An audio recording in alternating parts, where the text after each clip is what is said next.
So today my patient is 31 years old.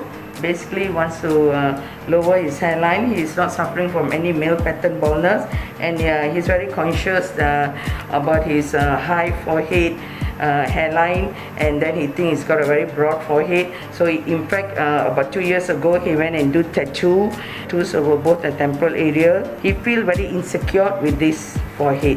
So, and then finally he decided, after looking at many of friends who have come to the clinic here to do lowering hairline, he decided that lowering hairline is the way to go. So it came for many consultation with me, and finally today we decided that we'll do the procedure. So I've created a very nice hairline for him, the way he desire. He wants kind of a little bit of straight hairline. He doesn't want it to be too curved. And then if you look at it, he want a simple temporal points, temporal angles, and then just to suit on his face.